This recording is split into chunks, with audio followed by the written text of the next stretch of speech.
Las diversas estructuras de carácter se clasifican en 5 tipos fundamentales.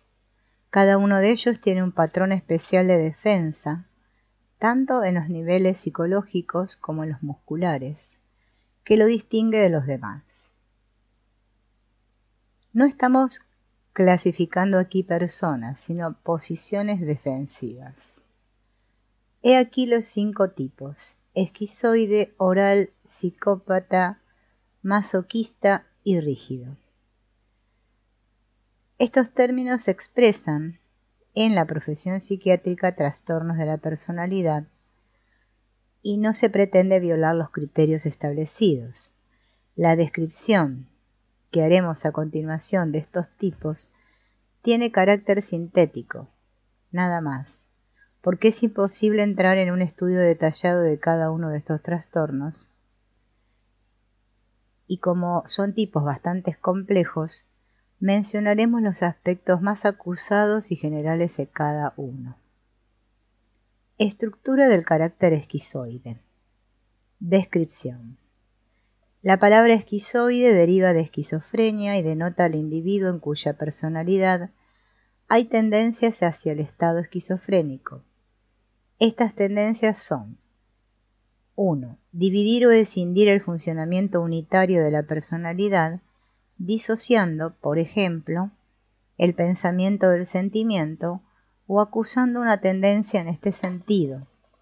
Lo que piensa el individuo parece tener poca relación con lo que siente, con la manera en que se comporta.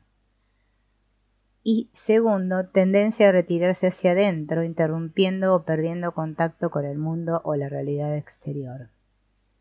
El esquizoide no es esquizofrénico, y acaso nunca llega a serlo, pero estas tendencias están presentes en su personalidad, casi siempre bien compensadas. La palabra esquizoide se aplica a una persona que tiene disminuido el sentido del yo, cuyo ego es débil y cuyo contacto con su cuerpo y sus sentimientos está reducido considerablemente. En este tipo de carácter, el esquizoide, la energía se retira de las estructuras periféricas del cuerpo, es decir, de los órganos que establecen contacto con el mundo exterior: el rostro, las manos, los genitales y los pies. Estos órganos no están conectados del todo energéticamente con el centro, o sea, la excitación procedente de él no fluye libremente hasta ellos, sino que está bloqueada por tensiones musculares crónicas en la base de la cabeza, los hombros, la pelvis y las articulaciones de la cadera. Por lo tanto, las funciones realizadas por estos órganos se disocian de los sentimientos que brotan del corazón de la persona. La carga interna tiende a congelarse en el área central. En consecuencia, es débil la formación de los impulsos. Sin embargo, la carga es explosiva debido a su comprensión y puede explotar en forma de violencia y hasta de crimen. Así ocurre cuando la defensa no resiste y el organismo se inunda de un caudal de energía que no es capaz de administrar. La personalidad se escinde y se produce en estado esquizofrénico. La defensa consta de un conjunto de tensiones musculares que mantienen unida la personalidad, evitando que las estructuras periféricas se inunden de sentimiento y energía. Estas tensiones musculares son las mismas y las responsables de interceptar el contacto de los órganos periféricos con el centro. Por lo tanto, el problema es la defensa. Hay una división energética del cuerpo en la cintura que produce la desintegración de las mitades superior e inferior. En el siguiente gráfico, las líneas dobles marcan la frontera contraída de energía del carácter esquizoide. Las líneas punteadas indican la falta de carga en los órganos periféricos y su carencia de conexión con el centro. La línea punteada que atraviesa el centro de la estructura esquizoide expresa la división de las dos mitades del cuerpo. Aspectos físicos del esquizoide. El cuerpo es estrecho y está contraído. Las principales áreas de tensión están en la base del cráneo, en las articulaciones de los hombros, en la de las piernas y la pelvis, y en torno al diafragma. Esta última tensión es por lo general tan aguda que tiende a dividir el cuerpo en dos. Las espasticidades principales están en los músculos pequeños que rodean las articulaciones. Por lo tanto, puede verse en este tipo de carácter o bien una inflexibilidad extrema o bien una hiperflexibilidad de las articulaciones. La cara es como una máscara. Los ojos, aunque no están vacíos de expresión, carecen de vivacidad y no establecen contacto. Los brazos penden como apéndices, más bien que como extensiones del cuerpo. Los pies se contraen y enfrían, y frecuentemente están vueltos hacia afuera. El peso del cuerpo carga sobre la parte exterior de los mismos. Correlaciones psicológicas. Hay un sentido inadecuado del yo, por falta de identificación con el cuerpo. La persona no se siente unida o integrada. La tendencia a la disociación representa a nivel corporal por la falta de conexión energética entre la cabeza y el resto del cuerpo. Esto produce cierta división de la personalidad en actitudes opuestas. Así, a una actitud de arrogancia acompaña otra de humillación. La que alardea de virginidad puede sentirse al mismo tiempo prostituta. Esto último se refleja en la división de las dos mitades del cuerpo, inferior y superior. Muestran hipersensibilidad debido a la debilidad de las fronteras del ego, equivalente psicológico a la carencia de carga periférica. Esta debilidad reduce la resistencia del individuo a las presiones exteriores y lo hace retirarse en propia defensa. Se advierte una fuerte tendencia a evitar relaciones íntimas y sentimentales. El uso de la voluntad para motivar sus acciones da a la conducta del esquizoide un aspecto de insinceridad o falta de genuidad. Esta conducta se ha denominado comportamiento como si, o sea, como si estuviese basado en el sentimiento, pero en realidad las acciones no lo expresan. El esquizoide fue rechazado en los primeros años por su madre, rechazo que experimentó como peligroso para su existencia y fue acompañado por una hostilidad velada y muchas veces abierta de la madre. Este rechazo y esta hostilidad crearon en el esquizoide el temor de tratar de alcanzar algo, de exigir o hacer valer su derecho, porque esto redundaría en su ruina completa.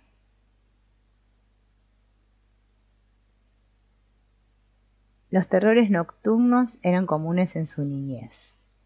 Era típica la conducta retraída o no emocional junto con explosiones esporádicas de cólera, a la cual se llama conducta autística. Si el padre o la madre hicieron una inversión secundaria en el niño durante el periodo edípico de relaciones sexuales, lo cual es bastante común, se añade un elemento paranoide a la personalidad. A él se deben posiblemente ciertas actividades hacia afuera durante la niñez y en la edad adulta del sujeto. El niño no tuvo más remedio que disociarse de la realidad, con una vida de intensa fantasía y de su cuerpo, dando salida a su inteligencia abstracta para sobrevivir. Como sus emociones predominantes eran el terror y la furia ciega, el niño rodeó de murallas su vida sentimental para defenderse. Estructura del carácter oral. Una personalidad tiene estructura de carácter oral cuando contiene muchos rasgos típicos del período oral de la vida, o sea, de la infancia. Estos rasgos son un débil sentido de independencia, la tendencia de estar apegado a los demás, la disminución de la agresividad y un sentimiento interior de estar necesitando que lo sostengan, atiendan y cuiden. Manifiestan una positiva falta de realización en su infancia y un grado de fijación en ese nivel. En algunos individuos estas características están disminuidas por actitudes compensatorias conscientemente adoptadas. Algunas personalidades de esta estructura muestran una independencia exagerada que, sin embargo, no aguantan a mantener cuando están sometidas a presiones. La experiencia esencial del carácter oral es de privación, así como la experiencia correspondiente de la estructura esquizoide es de rechazo. Energéticamente, la estructura oral es un estado de baja carga. La energía no está congelada en el centro, como en la condición esquizoide, circula hasta la periferia del cuerpo, pero débilmente. Se acentúa el desarrollo lineal del sujeto, lo cual resulta en un cuerpo largo y frágil. Quizás se explique esto por el retraso en la maduración del individuo, que permite a los huesos crecer desmesuradamente. Otro factor puede ser la incapacidad de los músculos subdesarrollados para controlar el crecimiento óseo. La falta de energía y de fuerza es más notable en la parte inferior del cuerpo, porque el desarrollo del cuerpo del niño procede de la cabeza para abajo. Todos los puntos de contacto con el medio ambiente están poco cargados, los ojos son débiles, con tendencia a la miopía, y es reducido el grado de excitación sexual. Esta condición se muestra en el siguiente diagrama. El cuerpo tiende a ser largo y flaco según el tipo ectomórfico de Sheldon. Se diferencia del cuerpo esquizoide porque no está tenso. La musculatura está subdesarrollada, pero no es nervuda como en el esquizoide. Esta falta de desarrollo se advierte más en los brazos y en las piernas. Las piernas enjutas y larguiruchas son una señal común de esta estructura.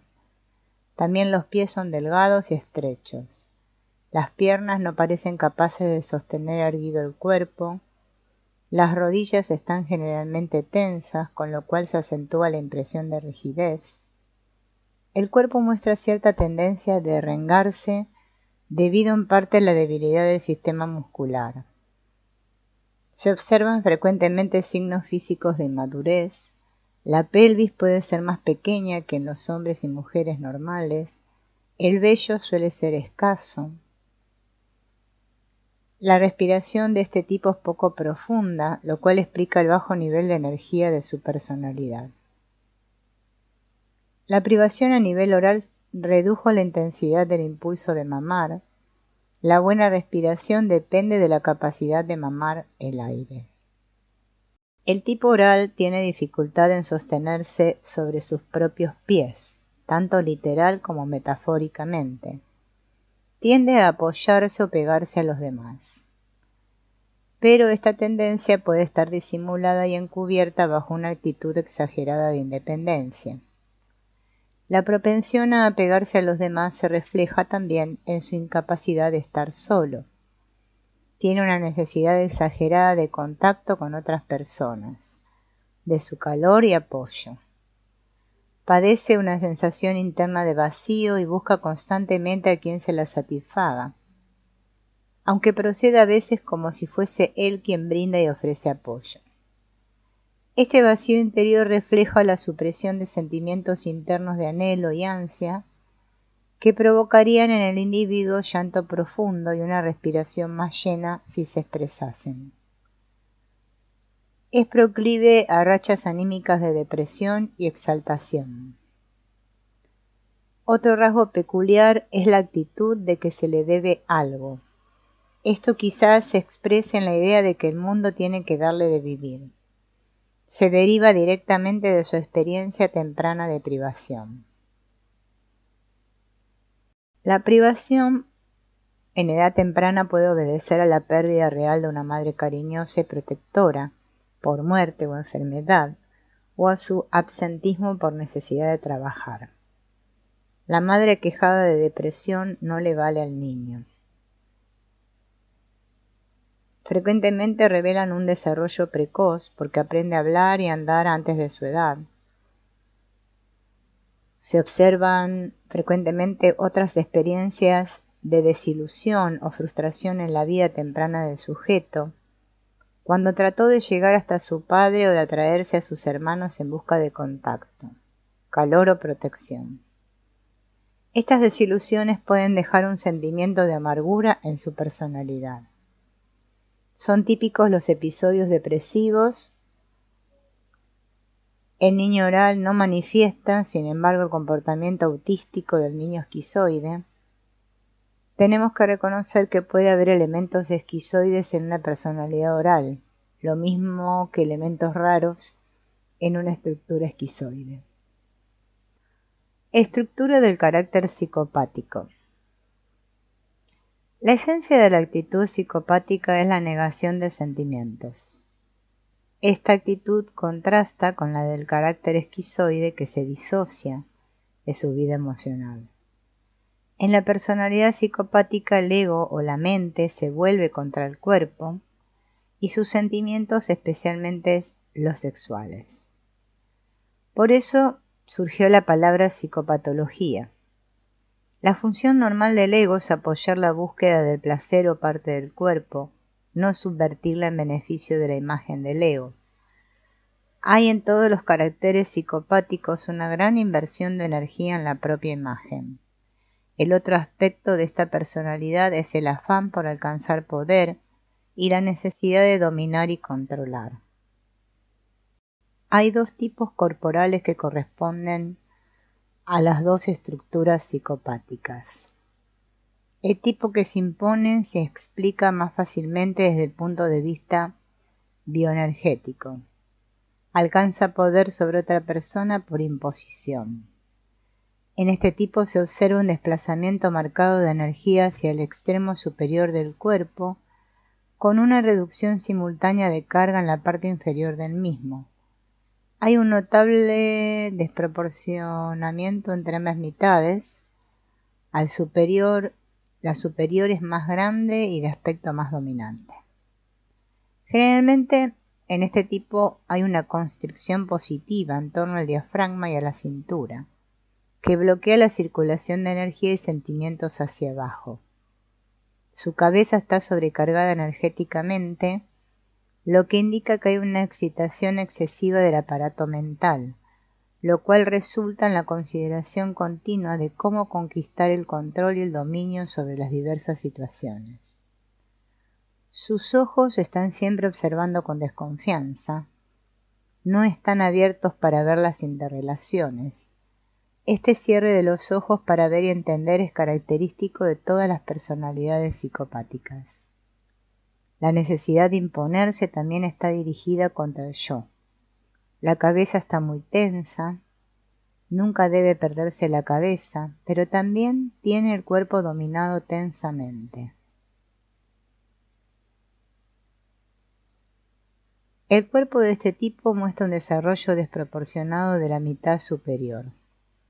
Da la impresión de estar ampliado como una foto y corresponde a la imagen ampliada de su yo. Podría decirse que es una estructura cargada en la parte superior. Además es un tipo rígido.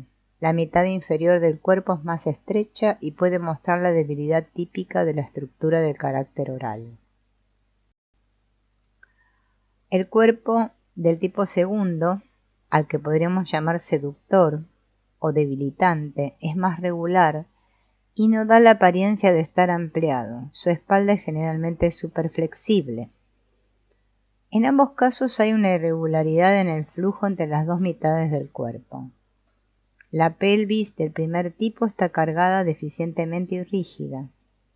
La del segundo está sobrecargada pero desconectada. Hay tensiones marcadas en la zona ocular del cuerpo que comprende los ojos y la región occipital. Pueden palparse graves tensiones musculares a lo largo de la base del cráneo, en el que podría llamarse sector oral. Una personalidad psicopática necesita tener a alguien a quien controlar o dominar, pero aunque parezca que lo domina, a su vez está dependiente de él. Por tanto, hay cierto grado de oralidad en todos los psicópatas. La necesidad de controlar o dominar está íntimamente relacionada con el temor de ser controlado. Ser controlado significa ser usado. El impulso de estar arriba, de triunfar, es tan fuerte que el sujeto no puede tolerar una derrota. La derrota lo coloca en posición de víctima, por lo tanto tiene que ser el vencedor en cualquier competición. La sexualidad entra siempre en juego en esta porfía por el poder. El psicópata es seductor en su poder simulado, con un encanto suave y astuto. La negación del sentimiento es básicamente una negación de la necesidad. La maniobra del psicópata consiste en hacer que los demás lo necesiten a él, para no tener que expresar su propia necesidad. Por eso siempre está arriba en el mundo. Su tendencia a negar el sentimiento comprende la negación de la experiencia. El factor más importante es que el padre o la madre son seductores sexuales. Esta seducción es velada y para satisfacer las necesidades narcisistas del padre o la madre. Tiene por objeto atraerse al niño y vinculárselo. Un progenitor seductor siempre está en plan de rechazo al nivel de la necesidad que tiene el niño de apoyo y contacto físico. La carencia del contacto y apoyo necesario explica el elemento oral en esta estructura de carácter. La relación seductora crea un triángulo que coloca al niño en la posición de oponerse al progenitor del mismo sexo. Esto levanta una barrera para la necesaria identificación con él y estimula la identificación con el progenitor seductor. La estructura del carácter masoquista. Se asocia el masoquismo con el deseo de sufrir. Como sufre y es incapaz de remediar la situación, se deduce que desea continuar sufriendo. La estructura de su carácter es de un individuo que padece y se queja pero sigue sumiso. Esta sumisión es la tendencia masoquista predominante. Si el masoquista muestra una actitud sumisa en su proceder exterior, es todo lo contrario por dentro. En su nivel emocional más profundo muestra fuertes sentimientos de rencor, negativismo, hostilidad y superioridad.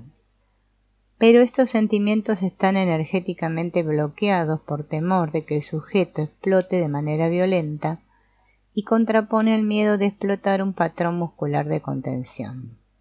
Sus músculos poderosos y macizos frenan cualquier manifestación directa y solo permiten dar salida a las lamentaciones y las quejas. El masoquista está plenamente cargado de energía. Sin embargo, es una carga fuertemente retenida, pero no congelada. A causa de esta intensa contención, los órganos periféricos están débilmente cargados, lo que no facilita la descarga y el desahogo, es decir, la acción expresiva queda limitada. La contención es tan grave que produce la comprensión y el colapso del organismo. Este colapso se produce en la cintura al inclinarse el cuerpo bajo el peso de sus tensiones. Los impulsos hacia arriba y hacia abajo se estrangulan en el cuello y en la cintura, lo cual explica la propensión acusada a la ansiedad de este tipo psicológico. Su cuerpo es bajo, recio y muscular. El vello generalmente es espeso, su cuello es corto y grueso, con la cabeza hundida. La cintura es también proporcionalmente corta y ancha. La pelvis prominente, que hace meter hacia adentro los glúteos. Esta postura recuerda a la del perro con el rabo entre las piernas. A este allanamiento de los glúteos, junto con el peso de la tensión superior, se debe el colapso o caída del cuerpo en la cintura. En algunas mujeres se ve una combinación de rigidez en la mitad superior del cuerpo y de masoquismo en la inferior. atestiguado por sus anchas caderas y asentaderas, la base de la pelvis levantada hacia arriba y el matiz oscuro de la piel causado por el estancamiento de la carga. La piel suele ser en todos los masoquistas de color moreno debido al estancamiento de la energía. La fuerte contención frenadora de este tipo hace que se reduzca notablemente su agresividad y que también se limite su búsqueda de reconocimiento y su defensividad.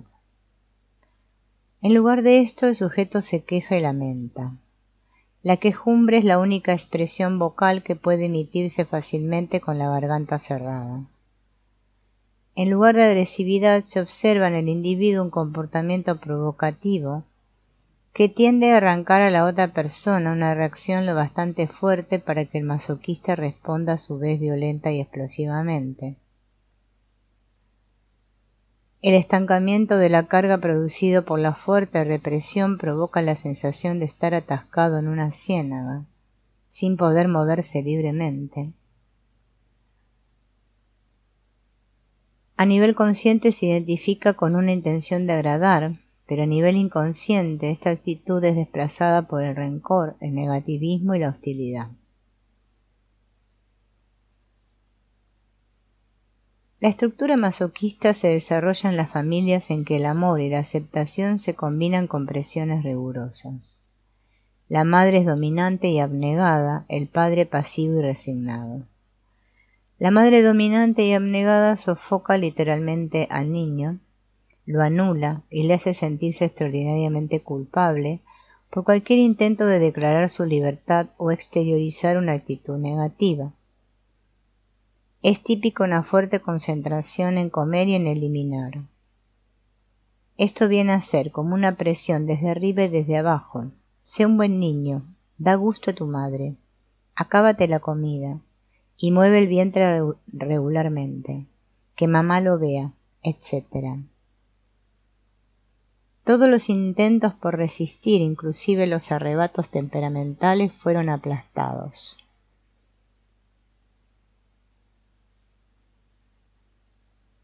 Todos los tipos de estructura masoquista tuvieron explosiones de ira cuando eran niños y fueron siempre obligados a ceder. Experiencia común de la niñez es la sensación de estar aprisionados, con solo una reacción posible de rencor que termina en la derrota y el desplome del individuo. El niño no ve la manera de salir de allí. Lucha con sentimientos profundos de humillación cada vez que se desahoga en forma de vómitos, eliminaciones fecales o actitudes de desafío. Tiene miedo a cualquier situación precaria o a sacar el cuello, porque teme la mutilación. En este tipo de carácter se observa una fuerte ansiedad de castración. Más importante y sintomático es su temor de sentirse cercenado de las relaciones con sus padres, que le proporcionan amor, pero bajo ciertas condiciones. La estructura del carácter rígido. El concepto de rigidez se debe a la tendencia de estos individuos a mantenerse erguidos y tiesos con orgullo.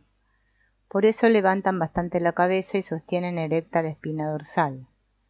Estas serían características positivas si no fuesen defensivas, porque ese orgullo es en defensa propia y esa rigidez inflexible. Este tipo de carácter tiene miedo a ceder, porque lo considera igual a someterse y rendirse. La rigidez se convierte en defensa contra cualquier tendencia masoquista interna. El carácter rígido está en guardia contra la condición de ser utilizado, atrapado, y de que se aprovechen de él. Esto se traduce en frenar los impulsos de abrirse y salir a alcanzar algo. Por eso se queda también atrás, con lo que se produce rigidez. La capacidad de retirarse deriva a una fuerte posición del ego, con un alto grado de control sobre su conducta. Apoya esta actitud una posición genital igualmente fuerte, con lo cual la personalidad queda anclada en ambos extremos del cuerpo y se asegura un buen contacto con la realidad. Lo que es de lamentar es que el énfasis en la realidad se utilice como defensa, contra la búsqueda del placer, la entrega. Y ese es el conflicto básico de la personalidad. En esta estructura hay una carga bastante fuerte en todos los puntos periféricos de contacto con el medio, lo cual favorece su capacidad de tantear la realidad antes de entrar en acción. La retirada es periférica, lo cual permite la circulación de los sentimientos, pero limita su expresión. Las áreas principales de tensión son los músculos largos del cuerpo. Las espasticidades de los músculos extensores y flexores se combinan para producir rigidez. Cuando la retirada es ligera, la personalidad está llena de vitalidad vibrante. El tipo rígido tiene un cuerpo proporcionado y armonioso en sus partes que parece integrado y conectado, y así lo siente el sujeto. Pero a pesar de esto pueden verse algunos elementos de los trastornos y distorsiones que hemos descrito en los demás tipos. Una característica importante es la vivacidad del cuerpo.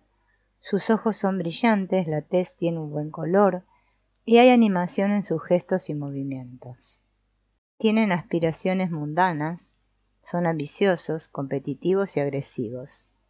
Consideran la pasividad como vulnerabilidad. Pueden ser obstinados, pero rara vez rencorosos. Su tosudez deriva en parte de su orgullo. Temen que, si no se controlan, pueden parecer ligeros y alocados, por lo cual se refrenan.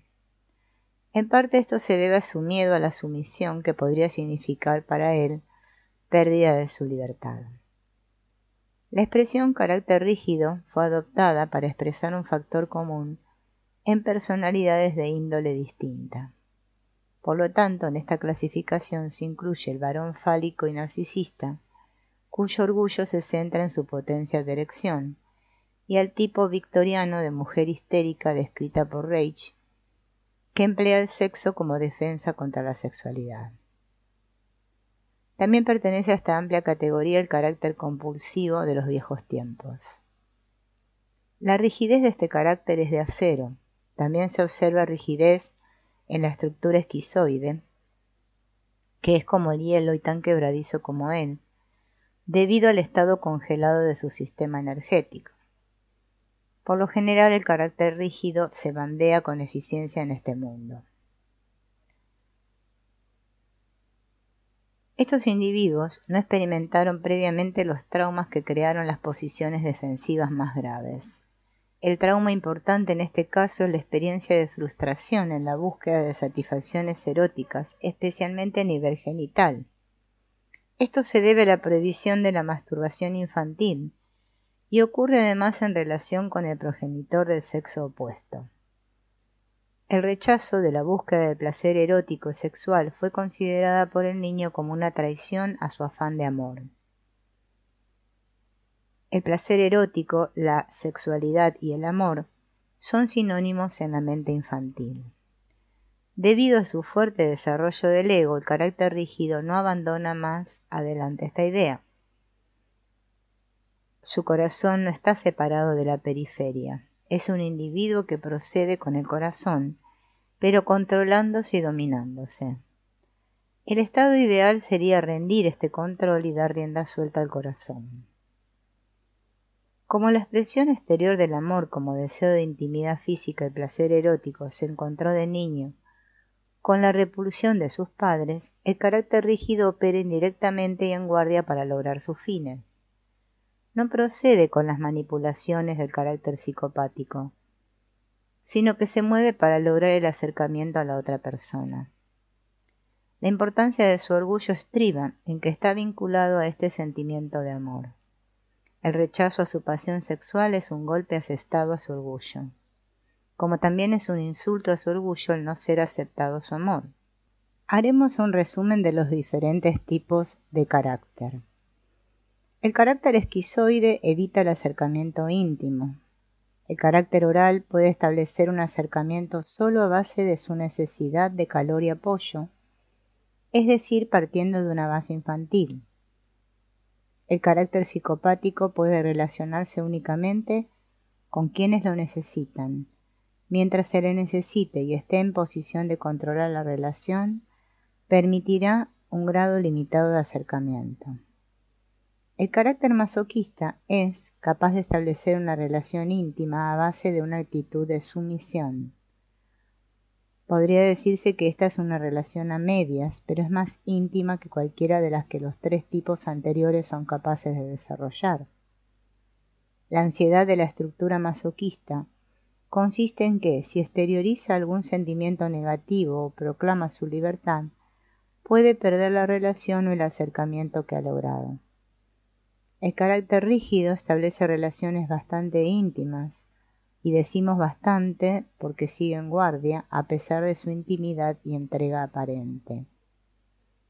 En cada una de estas estructuras se encierra un conflicto, porque dentro de la personalidad hay al mismo tiempo una necesidad de intimidad, acercamiento y libre expresión, y el miedo de que estas necesidades se excluyan recíprocamente. La estructura del carácter es el mejor compromiso que fue capaz la persona de hacer en su vida temprana. Desgraciadamente sigue aferrado a ese compromiso, aunque la situación ambiental haya cambiado al llegar a la edad adulta. Observaremos un poco más detenidamente dichos conflictos. En el esquizoide dice: si expreso mi necesidad de intimidad, corre peligro mi existencia. Cambiando el orden puede decirse: puedo existir si no necesito intimidad. Por lo tanto, forzosamente permanecerá en un estado de aislamiento. En el carácter oral, su conflicto puede expresarse de la siguiente manera: si soy independiente, tengo que descartar toda necesidad de apoyo y calor. Pero esta declaración obliga al sujeto a permanecer en posición dependiente. Por lo tanto, la modifica así: puedo expresar mi necesidad mientras no sea independiente. Renunciando a la necesidad de amar y de acercamiento, este individuo caería en estado esquizoide, lo cual es negar mucho más la vida. En el psicópata hay un conflicto entre la independencia o autonomía y el acercamiento o la intimidad. Podría expresarse: puedo estar cerca de ti y gozar de tu intimidad si me dejo controlar o utilizar. Ahora bien, esto no puedo permitirlo porque supone una rendición completa del sentimiento del yo. Por otra parte, no puede prescindir de su necesidad de acercamiento, ni tampoco arriesgar su independencia perdiendo libertad. En este dilema se vio obligado de niño a cambiar los papeles. En sus relaciones actuales se convierte en el progenitor dominante y seductor frente a otra persona que está reducida a una posición oral. De esta manera, imponiéndose y dominando a la otra, puede permitirse un acercamiento relativo. Sería posible expresarlo así: puedes estar en mi intimidad mientras quedes en un plano de inferioridad. El elemento psicópata está en esta forma de expresarlo al revés: puedes estar en mi intimidad en lugar de yo necesito estar cerca de ti. En el masoquista el conflicto está entre el amor o la intimidad y la libertad. Declarado en términos sencillos sería: si yo soy libre, tú no me querrás. Ante este conflicto el masoquista dice: yo seré tu fiel compañero y amigo y tú me querrás. En el rígido es relativamente libre porque está constantemente en guardia para proteger esa libertad, al no dejar volver la cabeza demasiado a los deseos de su corazón. Su conflicto podría ser: yo puedo ser libre si no pierdo la cabeza y me entrego de lleno y apasionadamente al amor. En su mente la entrega lleva consigo una connotación de sumisión que según él lo reduciría al nivel de un carácter masoquista. En consecuencia, siempre está montando guardia entre sus deseos y entre su amor. Podríamos simplificar lo que acabamos de exponer resaltando más el conflicto. Esquizoide, existencia contra necesidad. Oral, necesidad contra independencia. Psicópata, independencia contra intimidad. masoquista, intimidad contra libertad, rígido, libertad contra entrega al amor. La resolución de cualquiera de estos conflictos significa que desaparece la oposición entre los dos sistemas de valores. El individuo esquizoide considera que la existencia y la necesidad no se excluyen recíprocamente y que una misma persona puede tener ambas cosas. El carácter oral descubre que puede necesitar y ser al mismo tiempo independiente, y así sucesivamente. El crecimiento y desarrollo de la personalidad constituyen un proceso en el que el niño va haciéndose cada vez más consciente de sus derechos humanos. Son los siguientes: derecho a existir, o sea, a estar en el mundo como un organismo individual. Este derecho se establece durante los primeros meses de la existencia del individuo. Si este derecho no queda establecido y consolidado, se produce una predisposición a la estructura esquizoide. Sin embargo, en cualquier ocasión en que esté amenazado seriamente este derecho hasta el punto de que la persona se sienta incierta de él, surgirá una tendencia esquizoide. El derecho a estar seguro en su propia necesidad, lo cual es consecuencia del apoyo y crianza de la madre durante los primeros años del niño. Una inseguridad básica a este nivel conduce a la estructura oral. El derecho a ser autónomo e independiente, es decir, a no estar sujeto a las necesidades de los demás. Este derecho se pierde o no puede establecerse cuando el progenitor del sexo opuesto es seductor. Cediendo a la seducción, el niño quedaría en poder de él. Contrarresta el niño este peligro, siendo a su vez seductor para imponerse al progenitor.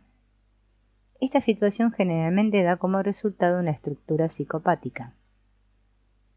El derecho a ser independiente, que establece el niño defendiendo su razón y oponiéndose al progenitor.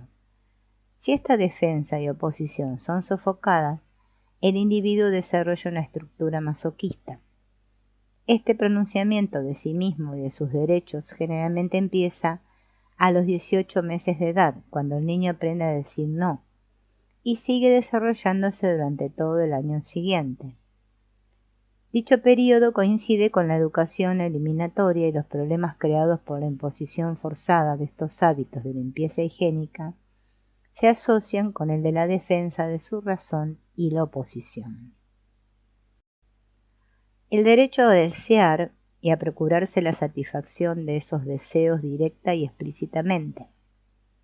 Este derecho encierra un enorme factor de ego y es el último de los derechos naturales que se establecen. Aparece en el periodo entre los 3 y 6 años. Está fuertemente vinculado con los sentimientos sexuales primeros del niño. Si no se establecen estos derechos básicos y esenciales, se produce una fijación en la edad y en la situación que detiene el desarrollo completo.